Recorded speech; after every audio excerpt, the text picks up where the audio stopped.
কেমন আছেন? আশা করি ভালো আছেন। তো আমাদের এইদিকে প্রচুর পরিমাণে আজকে কালকে রাত থেকে শুরু করে এখন পর্যন্ত অনেক প্রচুর বৃষ্টি হয়েছে। তো বৃষ্টির মধ্যে আপনার অলরেডি কিন্তু নদীতে অনেক পানি হয়ে গেছে।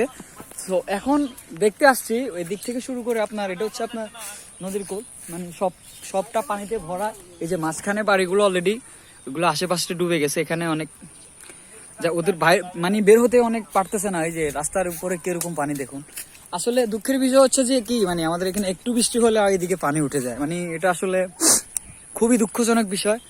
আর যেটা বলতে চাচ্ছি, 24-এর বন্যা তো অনেক কষ্টদায়ক ছিল। না জানি আর 2 দিন, যদিও আজকে আর একদিন যদি বৃষ্টি হয় তাহলে কিন্তু আমাদের আর কিছুই করার নাই। তো এদিকে দেখুন আমরা কিন্তু অনেক কষ্টে আসছি গায়ে, মানে নদীর পাড়ে। তো দেখতে পাচ্ছেন ওইখানে কিন্তু বদরপুর দেখা যাচ্ছে, মানে সীমান্তবর্তী এলাকা পার্শ্ববর্তীতে। এদিকে পানি প্রচুর হয়েছে, এখনো এখানে উঠে নাই। তো ওইদিকে উঠে গেছে, এটা হচ্ছে রাস্তা।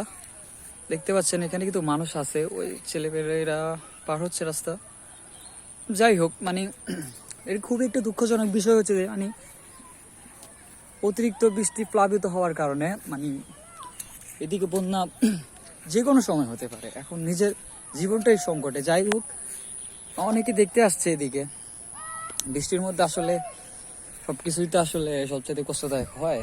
তো বেসিক্যালি এদিকে আসার কারণ হচ্ছে ভেবেছিলাম একটু ঘুরে দেখবো, তো আসলাম আর কি। যাই হোক, এ হচ্ছে এখানকার পরিবেশ। বন্যায় ডুবে যাচ্ছে গোসাইপুর এবং করইয়া।